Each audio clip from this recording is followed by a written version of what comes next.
두 번째, 인연의 팔상 가운데 두 번은 열의 근본의 뜻을 해석한다. 이렇게 되어 있습니다. 열의 근본의 뜻을 해석한다는 것은 불교의 용어는 참 어렵습니다. 근데 너무 쉬운 것인데 어렵다라고 하는데 우리의 마음을 설명하는 것이기 때문에 사실 우리의 마음이 엄청나게 어려운 겁니다. 근데 아주 굉장히 쉬운 거죠. 그래서 부처님께서는 마음의 움직임, 번뇌의 근본, 해탈의 근본 이런 것들을 말씀을 하시는데 그 자체가 다만 세상에 학문이나 모든 것들이 부처님 법만 있는 것이 아니라 모든 것들은 비슷비슷한 그런 언어들이 참 많아요. 많으니까 우리 쉬운 예로 기독교를 믿으신 분이나 불교를 믿으신 분이나 선을 행하자는 것은 다 똑같으니까 똑같은 거 아니냐 이렇게까지 말해버리는 사람도 있습니다. 그러나 불교와 기독교는 다릅니다. 그런 것들이 불교 속에서도 많은 형태를 이루고 있는데 부처님 설법이 방편설이시기 때문에 부처님께서 아함부 같은 이런 부에서 설하신 것은 거의가 방편설입니다. 우리가 방편이라는 것은 실질을 드러내기 위해서 언어를 가자에 설명하는 것이기 때문에 그 언어를 듣는 자에 따라서 그 언어가 아가 될 수도 있고 어가 될 수도 있어요. 그래서 아를 어로 들을 수도 있고 어를 아로 들을 수도 있기 때문에 실제의 근본 핵심을 뚫어보지 못하면은 왜곡되게 생각하기 쉬우니까 많은 것들이 왜곡되어 버리는 그런 경향이 많습니다. 이런 방편설을 주제로 했던 것을 이야기해서 법상종이라 이렇게 말을 하고 모양을 중심으로 했다 이런 이야기입니다. 법의 모양을. 그 다음에는 법성종이라고 해서 근본 성품을 중심으로 해서 이야기를 합니다. 앞에서 한번 그랬죠. 성적으로 볼 때는 무일물이요. 상적으로 볼 때는 무진장이라고 했습니다. 무일물이라는 것은 한 물건도 없다는 이야기고 무진장이라는 것은 수없이 많다는 이야기입니다. 그러면 수없이 많다고 하는 쪽, 한 물건도 없다고 하는 쪽은 어떻게 보면 정반대인 것처럼 들릴 수도 있어요. 그래서 이러는 하나의 부분을 꼭 그것이다라고 고집하는 이런 경향들이 있기 때문에 여기에서 마명스님은 열의 근본의 뜻을 해석해야 되겠다. 부처님이 무엇을 근본해서 이런 말을 했느냐 하는 그 열의 근본의 뜻을 해석해서 모든 중생으로 하여금 바로 알아서 그릇됨이 없게 하는 연고다. 이제 이렇게 두 번째 이야기했어요. 우리가 흔히 불교를 아는 사람은 공, 무아 이런 그 생각을 많이 합니다. 무아라고 하는 것은 가상된 법 쪽에서 볼 때에 법으로 인연으로 인해서 만들어진 것은 형상은 있으나 실체는 없다 그런 뜻이거든요. 그러면 왜 실체가 없다고 그렇게 굳세게 주장하느냐? 중생은 그것에 가지고 있는 성품보다는 밖으로 나타나는 형상에 너무 집착해 있기 때문에 그 형체는 사실 그렇지 않습니까? 우리 육신이라는 형체가 있습니다. 그러나 한번 숨 들이쉬고 못 내쉬면 아무 없는 거나 똑같지 않습니까? 그런데 살아있는 동안 이건 절대적인 거지요. 그래서 이것이 집착을 한다 이런 이야기입니다. 그래서 실질적으로 볼 때 이것은 없는 것이나 똑같은 것이다. 그러니까 거기에 집착하지 마라. 이제 이렇게 이야기를 하는데 이런 부분들을 사람들이 불교는 공만 주장하고 무만 주장하고 모든 것을 허무주의적으로 생각한다. 그건 정말 잘못된 생각이죠. 우리가 금강경에서 가장 잘 드러나는 것이 응무소주 이생기심은 저는 불교를 대표적으로 하는 말이라고 그렇게 항상 말을 합니다. 응당에 주하는 바가 없이 그 마음을 써라. 그죠? 주는 집착입니다. 집착하지 말고 마음을 써라 그 말이거든요. 근데 중생은 한 번 쓰는 마음마다가 집착입니다. 그래서 집착하지 말고 마음을 써라 이래 하니까 사람들이 듣기는 아무것도 하지 마라. 그런 생각으로 하는 거예요. 그런 생각은 절대 아니거든요. 집착하지 말고 일체를 다하라. 집착하지 말고 일체를 다하면 그가 바로 보살이요 부처고, 집착하고 일체를 다하면 그가 바로 중생이다라는 그 말씀을 하신 것인데, 이런 말을 제대로 알아듣느냐 하는 겁니다. 잘 못 알아들으니까 마명스님께서는 모든 중생으로 하여금 바로 알아서 그릇됨이 없게 하기 위한 연고다, 이렇게 두 번째 말씀하셨고, 세 번째는 성근이 성숙한 중생으로 하여금, 이 우리가 성근이 성숙한 중생이라고 하는 말은 바로 뭐냐, 십신 위에 올라간 중생을 이야기한다 그랬습니다. 이 부처님께서 그 부처님의 자리에까지 올라가려면 52위의 계단이 있다 그랬어요. 52위의 계단이 있는데 처음이 10가지의 믿음을 내는 계단이 있습니다. 10가지. 그러면 이 부분을 십신이라고 하는데, 완전히 믿음이 뿌리를 내려버린 그런 사람을 십신이라고 그래요. 십신을 성숙한, 그러니까 성근이 성숙한 중생.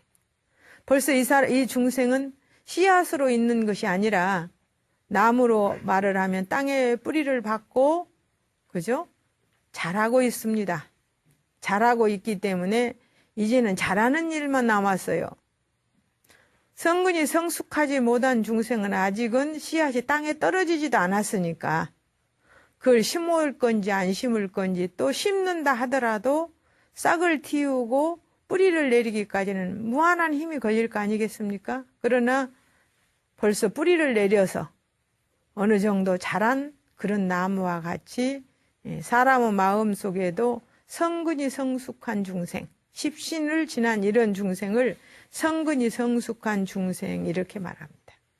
그럼 이렇게 성근이 성숙한 중생은, 우리가 어느 정도 자란 나무는 어떻습니까? 곧고 크게 자라서 많은 것의 그늘이 되어야 되지 않겠습니까? 그런 말이 있죠. 나무가 크면은 그 나무 밑에 와서 쉬는 중생이 많다. 그죠? 우리가 더운 여름 시원한 큰 느티나무 밑에 가면은 그곳이 바로 그 뜨거운 열사와 같은 햇빛을 막아주는 역할을 하듯이 바로 보살은 그런 겁니다. 내 마음 가운데 활활 타오르는 열사의 번뇌를 식혀줄 수 있는 청량과도 같은 그런 감노의 법비를 내리는 것이 바로 보살이나 부처님의 법이거든요. 여러분들 한번 생각하시면 내 마음이 용광로같이 끓다가도 어느 한순간, 어느 한마디 말에 싹 식어버리는 것을 느낄 수 있죠. 그것은 식히는 것도 내 마음으로 하는 것이고 끓는 것도 내 마음으로 하는 것이지만은 청량수와 같은 부처님이나 보살님의 말씀이 아니면 절대로 안 식습니다. 이거와 같이 우리가 마하연이라고 하는 것은 앞에서 말할 때 대승이라고 설명을 했습니다. 소승의 법이 자기만 만족하고 마는 소승의 법에 머물게 하기 위한 게 아니라 저 대승법의 감임이라고 하는 것은 견딘다. 우리가 사는 세계를 사바세계라고 합니다. 사바세계. 이 사바세계라는 말은 감인이라고 합니다. 견딜 감 참을인자 해석을 하면 감인인데, 참지 않으면 못 사는 세상이라는 뜻이거든요. 내가 성질 나는 대로 한번 해봐야 어디 살 수 있겠는가. 못 사는. 근데 감임하는 것은 견디어서 그것을 자기 것으로 포용할 수 있도록, 이런 뜻이에요. 자기 것으로 포용할 수 있도록 해야 된다. 지난 시간에 말씀드렸듯이 아이고 저 심란한 중생을 언제 제도해 하는 마음, 저 고통받는 중생을 제도해야겠다 하는 마음, 이것이 바로 마하연이거든요. 마하연 감인법인데, 혼자 가는 것은 저는 아주 쉽다고 생각합니다. 항상 그냥 나 혼자 공부하고 나 혼자 먹고 나 혼자 살고 너무너무 쉽죠. 그러나 모든 사람과 함께 할 수 있는 것은 그렇게 쉬운 일이 아닙니다. 100이면 100, 1000이면 1000, 다 마음이 다르지 않습니까? 근데 그 사람과 함께 할 수 있는, 어떤 분이 저한테 와서 그런 이야기를 했어요. 자기가 어떤 그 높은 지위에 있는데 모두 함께 좋은 마음으로 하기 위해서 자기는 얼마나 노력을 하는데 안 된다는 거예요. 그래서 제가 그런 이야기를 했습니다. 인류가 생긴 이래 부처님 같은 성자가 없는데 부처님도 모든 중생을 제도하면서 우리가 제바달타 같은 사람이 따라다니면서 평생을 괴롭혔다. 그렇지만 부처님은 거기에 얽매이시지 않으셨고 거기에 따라가지 않았다. 근데 하물며 부처님이 100%의 성자시라면 우리 중생은 10%도 안 되는데 10%도 안 된 중생이 어떻게 모든 사람이 다 당신을 좋아해 주기를 바랍니까? 50%만 돼도 당신은 아주 거룩한 사람입니다. 그랬어요. 사실 그렇지 않습니까? 우리가 50%만 나를 좋아해 준다 하더라도 그건 성공한 인생입니다. 거기에 정말 10% 더하면 더욱 돋겠지만요. 그래서 우리가 마하연법, 대승법을 내가 감임해서 자기의 신이 물러가지 않도록 한다. 중생의 신이 물러가지 않도록 한다. 그죠? 중생의 신심을 낸 사람이, 우리가 이제 일반인들, 부자들의 신심은 정말로 아직 뿌리도 못 내린 그런 신심이라고 이제 그런 생각이 들어요. 왜냐하면, 그죠? 우리 봄이나 가을이나 산을 보면 아름답죠. 가을산도 아름답고 봄산도 아름답습니다. 그것은 멀리서 봤을 때 아름답습니다. 가까이 가보면 그 속에는 뱀도 살고 썩은 고목도 있고 떨어진 낙엽도 있고 조그마한 풀도 있고 가시덩굴도 있고 수없이 많습니다. 그러나 멀리서 보면 그 산이 아름답듯이 불가라고 하는 이 하나의 단체도 가까이 와서 보면 많은 것들이 있습니다. 멀리서 볼 때 부처님이라는 큰 그늘에서 볼 때는 끝없이 아름다운 거지만 그래서 그 속에 들어가 가시에 조금 찔리면 그때는 뭐가 됩니까? 불교도 별거 아니에요. 불교 전체가 넘어가 버립니다. 그 안에서 어떤 뱀을 한 마리 보면 그 산에 무서워서 못 가지 마. 바로 이런 것들이 뭐냐면 퇴하는 것입니다. 신이 퇴하는 거. 그래서 우리가 멀리서 바라다 보는 것하고 가까이서 보는 것은 틀리다. 그러나 한 마리의 뱀이 그 산 전체는 아니고 한 나무의 가시가 그 산 전체는 아니지 않습니까? 그것은 아주 100만 분의 1에도 미치지 못하는 그것에 의해서 내 신심이 물러간다는 것은 안 되는 이야기죠. 그래서 이게 마명스님께서도 성근이 성숙한 중생이라도 물러갈 수 있다라는 겁니다. 있으니까 그런 성근이 성숙한 중생이 능히 견디어서 불지에 올라갈 수 있도록 하기 위해서 바로 이 법을 설한다. 그런 말씀하셨고요. 네 번째는 성근이 성숙한 중생은 그래도 걱정할 게 없는데 성근이 미소한 중생, 성근이 조금 날려고 하는 중생이라는 이야기예요. 아주 미세한 중생으로 하여금 신심을 수습하게, 신심을 내게 하기 위해서 우리가 여러분들이 큰 싹은 어지간한 바람에도 안 흔들립니다. 그러나 이제 겨우 싹이 나오는 것은 조그마한 비만 와도 묻혀버리죠. 그런 또 중생들이 많거든요. 그러나 그런 불교에서는 듣고만 지나가도 이근의 종자가 된다고 그럽니다. 귀의 종자가 되어서 들었기 때문에. 근데 여러분들이 정말 종자가 되었을까? 이렇게 생각하실지 몰라도 어때요? 한번 들었던 것은 훗날 다시 들으면 저 말은 옛날에 들었다. 또 그것이 어떤 나쁜 가운데서 행동으로 옮겨질 때 그렇게 하지 말라고 했다. 이래서 자기 마음을 다스리지 않습니까?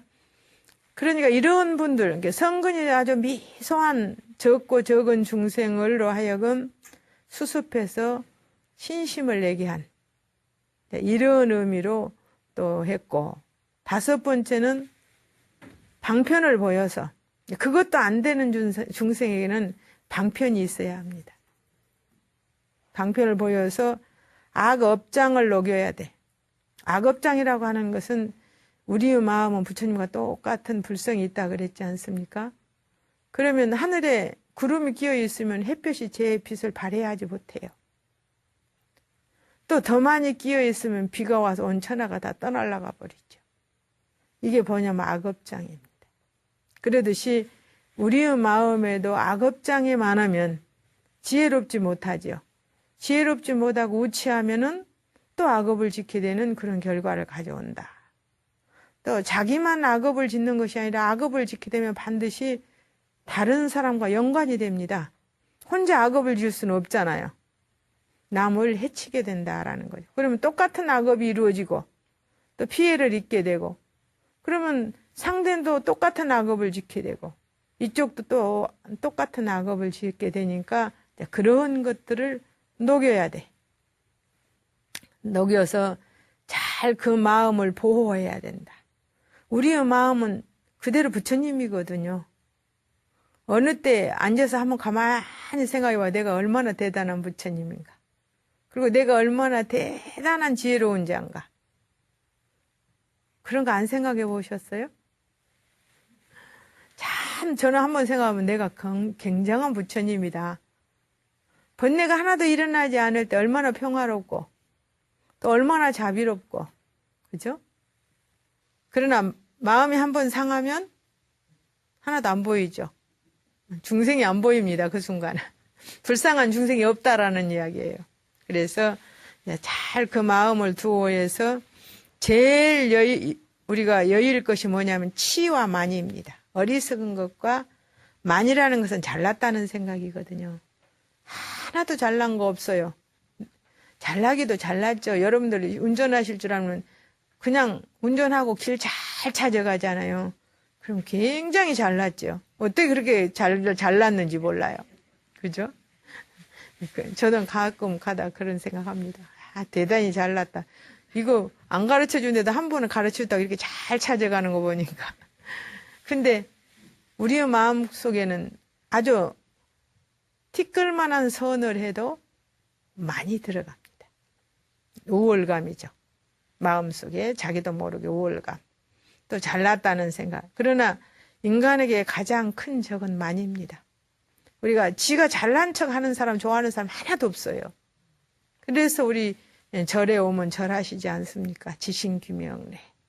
나의 가장 높은 머리를 부처님의 가장 낮은 발에 절하면서 스스로 아만을 꺾는 연습이 바로 뭐냐면 절이에요. 절에 왔을 때 절하는 것은 아만을 꺾는 연습입니다. 우리가 여러분들 일본 사람이 쓴 책 보셨을 거예요. 찬탄과 공경은 얼마나 대단한 것인가. 그분이 그 물에 대해서 9년간 연구를 하셨는데요. 물을 이렇게 하나 다 떠놓고 거기다 찬탄을 하니까 물이 육각수로 탁탁탁탁 변하잖아요. 근데 그 육각수로 변한 물을 놓고 막 나쁜 소리를 하니까 육각수가 싹 파괴돼 버리더라고요. 그것은 감정을 가진 하나의 동물이 아닙니다. 그래도 찬탄 속에서 아름다움을 피워내는 것이 자연이에요. 자, 이렇게 하면 우리가 남을 찬탄하는 것은 많이 없는 겁니다, 사실죠. 나보다 남을 더 존중해야 하는 거니까. 이런 만, 이게 가장 중요한, 이 만을 가장 중요시한 것이 어디냐 하면은 금강경입니다. 사상, 아상, 인상, 중생상, 수자상. 이것이 우리의 마음에서 사라지면 그게 바로 부처님이다라고 설명하신 것이 바로 금강경인데, 이 치만이라고 하는, 근데 만도 치자가 들어가면 큰일 납니다. 진짜. 이거는 만도 지혜롭게 아만을 부리는 사람이 있는가 하면은 지혜로운 사람이 아만을 부리는 것도 큰일 날 일인데, 어리석은 사람이 아만 부리고 이거는 정말 감당이 불가한다. 그러니까 이런 치만을 멀리하고, 또 사망이라고 했습니다. 그 밑에 보면 사망이라는 말은 삿된 것이 그물처럼 엉키고 드는 거예요. 그 전에 법정스님 책에서 제가 그런 걸 봤어요. 법정스님을 한 30년 따르던 신도가 있는데, 아가 대학을 가는데 와서 이렇게 상담을 해서 어떻게 말씀했더니 말 안 듣고 점쟁이한테 가서 물어보고 그 말 듣더라. 그게 바로 법정스님 책에 있는 글입니다. 그러니까 나를 부처님같이 이거 30년 동안 나한테 와서 신도연처럼 그렇게 받들더니 아이가 대학을 가는 데서 내 말을 듣는 게 아니라 가서 무당 말을 듣더라. 그게 바로 치망이고 사망입니다. 어떻게 보면은. 이런 사망에서 나게 하기 위해서 그런다. 그래서 이 신론에 들어있는 제가 제일 처음에 백본 요의경을 종해서 만들었다. 저술을 했다 그러죠. 이 일 잘 보면은 이런 사망에서 나올 수 있다. 이런 이야기예요. 그 다음에 6번째는 지관이라고 하는 것은 우리가 선정입니다. 선정은 여러분들이 보시, 지계, 인욕, 정진, 선정, 지혜 그러죠. 그 지자는 선이고 관자는 해예요. 지관해서 정해 그렇게 이야기합니다. 이건 삼매죠. 삼매를 수습해야 된다. 우리가 마음이 흩어졌을 때 항상 한 번쯤 조용히 자기로 돌아와서 자기를 관하는 것. 이게 바로 근데 왜 육바람일 가운데 앞에서 5가지를 놓고 6번째 말을 했을까? 그죠? 보시로 간탐을 드러내지 않고, 그죠? 보시로는 간탐을 드러내는 거예요. 이 탐욕 때문에 모든 것은 잘못되거든요.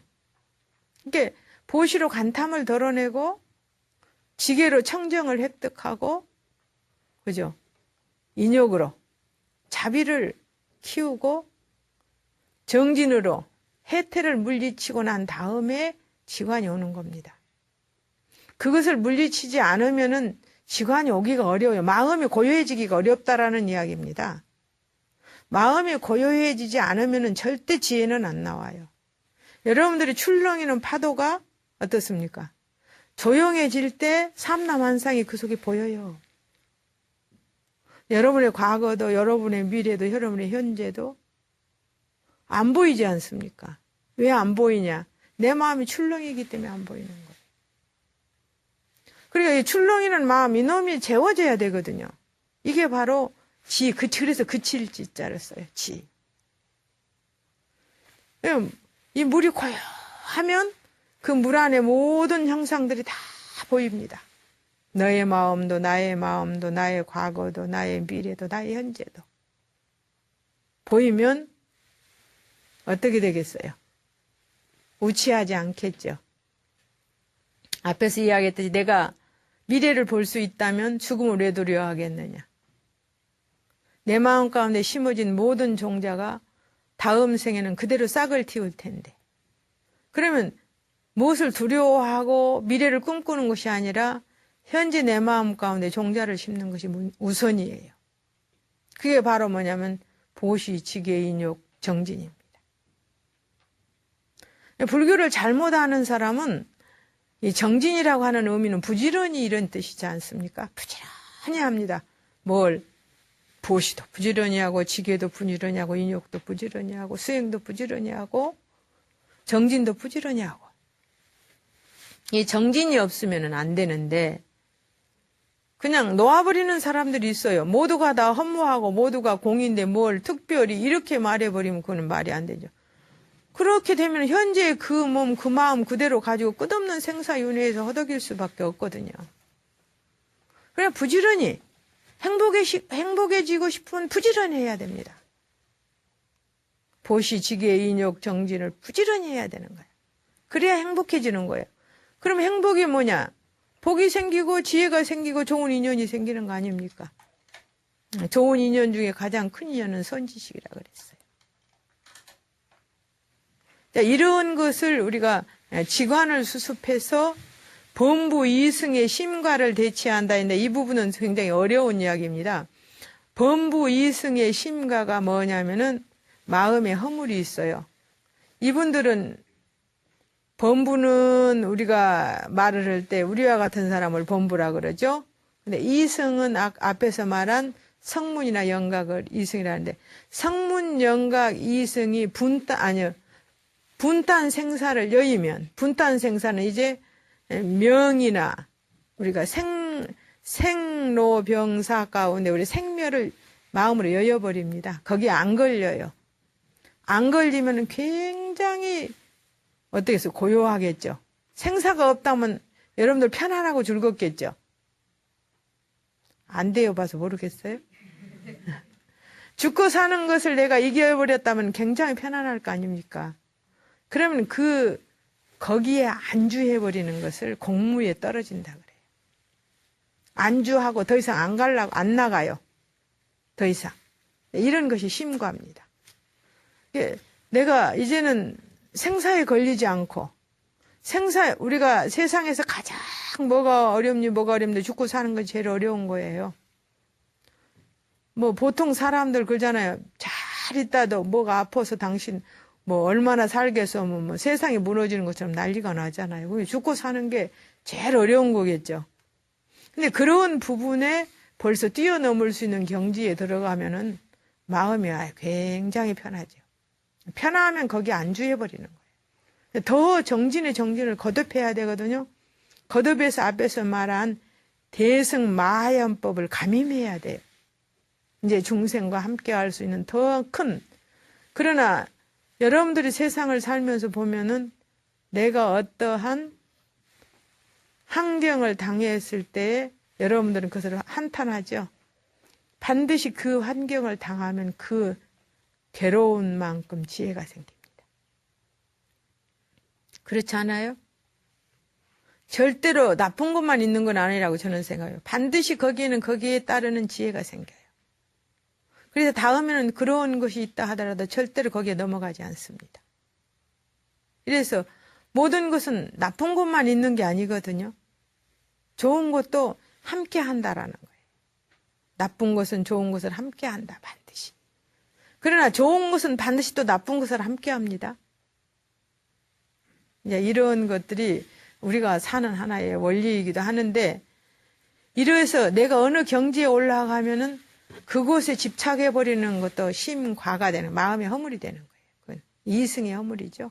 일단 이승, 이런 허물이 되기 때문에, 이런 것을 보이기 위해서, 이런 것을 대치하기 위해서, 이렇게 한다. 뒤에 가보면 그 부분이 다 나와요. 그래, 우리가, 미혹해서 생사에 끊임없이 육토를 윤회하는 것을 범부라고 하고, 이생이라고 합니다. 범부라고 하는데, 삼성근이라고 해서 세 가지의 선근은 무탐진치라 그래. 탐진치가 없는 것이 가장 큰 성근이다. 그렇게 이야기한다. 여섯 번째는 이제 그런 이야기였고요. 그 다음에 보면 일곱 번째는 쉽습니다. 그 다음으로 가면. 여기까지는 우리가 공부를 열심히 하는 사람을 상대하는 건데, 그 다음은 전념방편이라고 그래요. 전념이라는 것은 염불하는 걸 이야기합니다.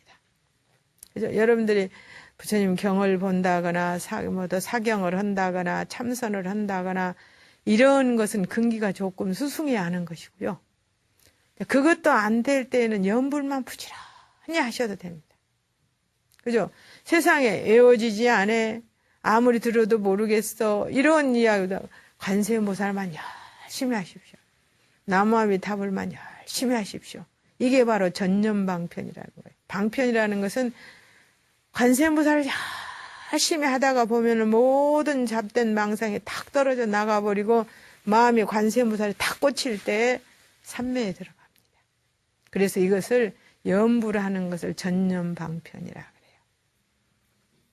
그래서 전념방편을 보여가지고 불전에 난다고, 부처님 앞에 난다 그 말은 우리 염불을 열심히 하면 어느 나라에 난다 그랬습니까? 극락세계, 그죠? 극락세계에 간다 그랬죠? 극락세계는 구품연대로 이루어져 있습니다. 그래서 상상품, 상중품, 상하품, 중상품, 중중품, 중하품, 하상품, 하중품, 하하품으로 돼서 우리가 죽을 때 염불을 전심으로 그냥 망상 속에서 7번 해갖고는 안 되고 어릇한 마음으로 7번만 해도 극락세계 왕생한다 그러거든요. 그럼 극락세계가 왜 좋으냐? 갈 때는 가면은 연꽃 속에 수생을 한다 그럽니다. 연꽃 속에 앉아서 삼매를 닦지 않으면 연꽃이 절대 안 열려요. 그러니까 마음이 삼매를 닦으면은 연꽃이 열려서 하중품으로 올라가는 겁니다. 거기는 또 거기에 알맞는 선정이 있겠죠? 이렇게 해서 상상품에 올라가면 부처님의 경지가 돼요. 그래서 아미타불이 계시는 극락세계는 생사는 없어요. 왜냐하면 있는 그대로에서 부처님의 경지까지 올라갈 수 있기 때문에 우리가 불전에 난다는 말을 하는 거예요. 그래서 구품연대, 극락세계는 구품연대라는 말을 쓰죠. 그래서 불전에 나서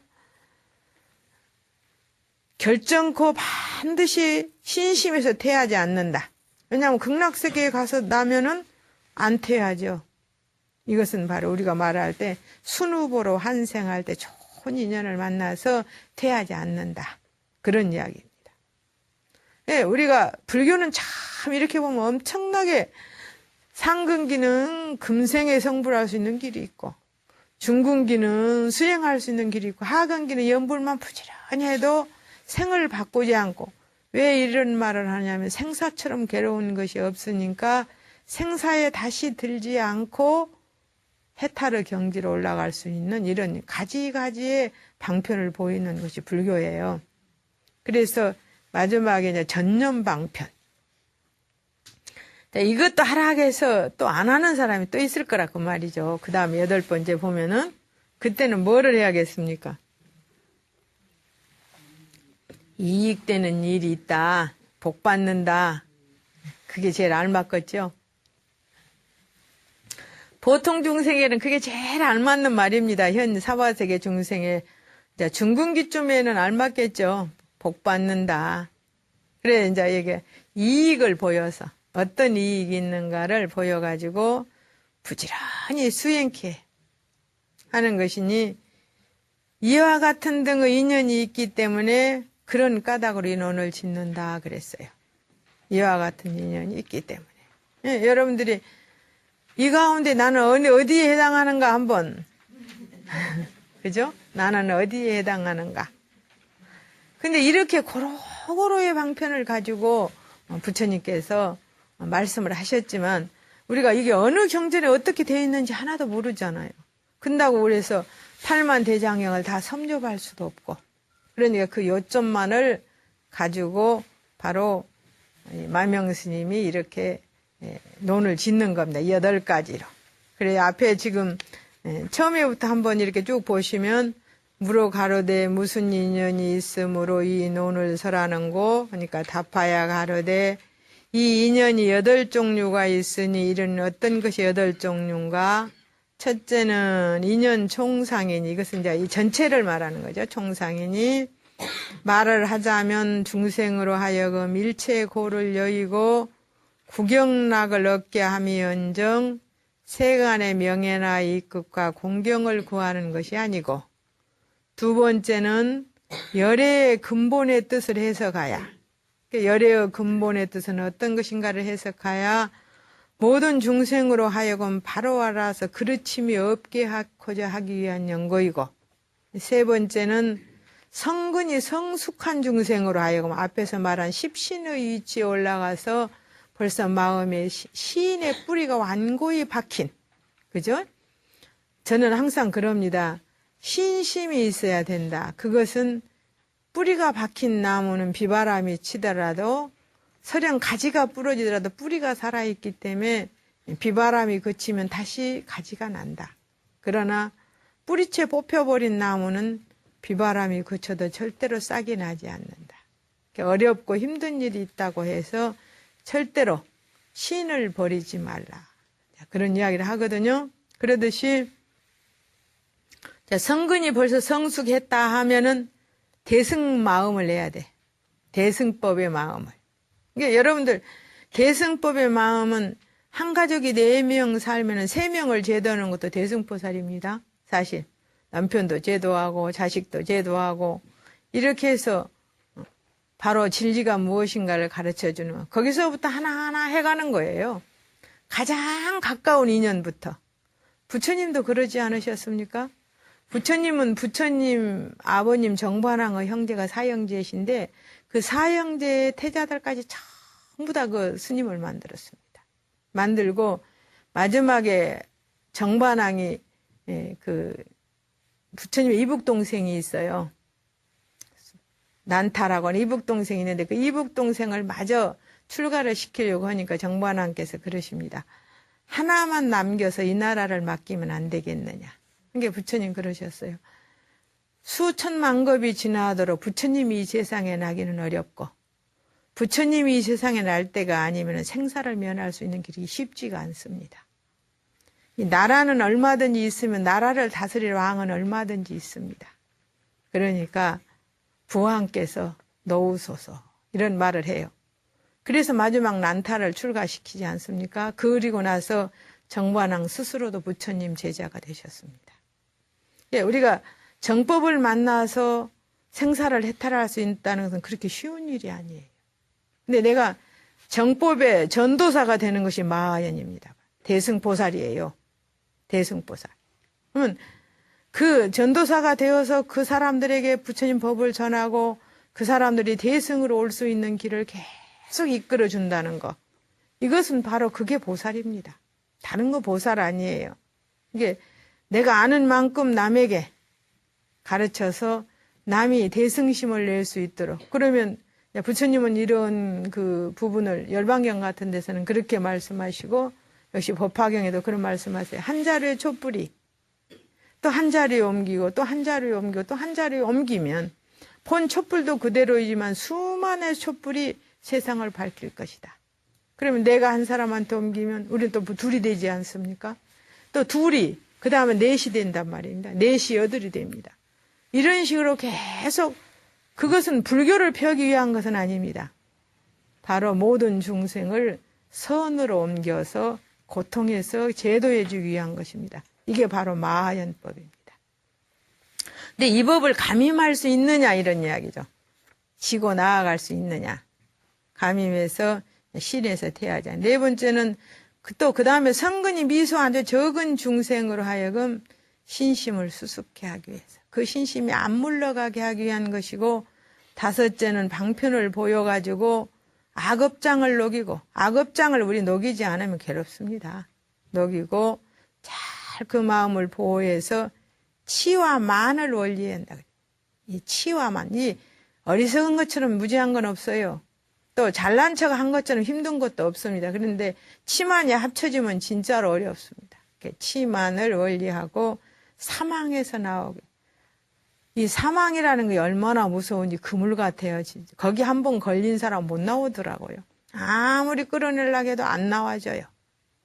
여섯 번째는 이제 더 상승으로 올라서 지관을 수습해서 우리가 선정삼매를 닦은 지관을 수습해서 범부와 이승의 심과를 대체 우리는 뭐 하나 이루면은 내가 했다 하는 암안심에 들고 거기에 또 그 즐거움에 빠져버릴까 봐서 이런 사람들의 심과를 대체하기 위해서 말을 했고 일곱 번째는 그도 안 되면 전념방패 연부를 열심히 하는 것을 보여가지고 불전에 나가지고 반드시 바르게 신심에서 태하지 않게 이거는 바로 후보를 위하는 거죠. 후보라고 하는 것은 우리가 다음 이 몸이 죽고 난 다음 몸을 받는 것이 후보죠. 여덟 번째는 이익을 보여서 그죠? 중생은 이익을 안 보이면 절대 안 하니까 이익을 보여서 수행을 권하는 거죠. 수행을 권해가지고 그러기 위해서 이와 같은 인연이 있기 때문에 소위로 논을 짓는다. 이렇게 선에는 세상의 선과 출세간의 선근이 있습니다. 그 세상의 선근이라고 하는 것은 바로 뭐냐면은 십선을 세간의 선근이라 그래요. 십선 알으시죠? 천수경 칠 때, 예, 하시죠? 탐해중재 금일참회. 그것을 안 하면은 십선이 되는 거예요. 그죠? 안 하면은 참회를 잘해서 안 하면 십선이 되는데 이 십선은 인천의 보호를 넘지 못한다고 그랬습니다. 십선을 잘 닦으면 인간으로 태어나서 조금 지혜롭고 복이 있는 인간이 되고 그보다 상승된 분은 천상에 태어나고 이게 세선, 세간의 선이라는 이야기고요. 출세선이라는 것은 나고 죽음을 싫어해서 이젠 생사가 싫다. 그러니까 열반을 얻어야겠다. 이런 생각을 구하는 물은 이것은 3계를 초과하기 때문에 출세. 이 세라는 말이 시간이라는 말입니다. 사실은. 시간. 우리는 시간이 가면 그런 말 있잖아요. 세상에서 가장 무서운 귀신은 뭐예요? 시간이에요. 시간보다 더 무서운 귀신 없어요. 시간이 가면 죽으니까. 근데 이 시간을 초월해버리는 것이 뭐냐면 출세. 바로 출세선이다. 이것은, 이제, 그래서 세상의 선과 출세의 선은 틀립니다. 두 가지. 이렇게 해서 8가지로 인연으로 인해서 당신은 이 논을 짓는다 해서 논을 짓는 8가지 이유를 말을 했고, 다음에는 이 논의 특색은 과연 어떤 것이냐 해서 정식 그 논의 특색으로 들어가겠습니다. 오늘 감사합니다.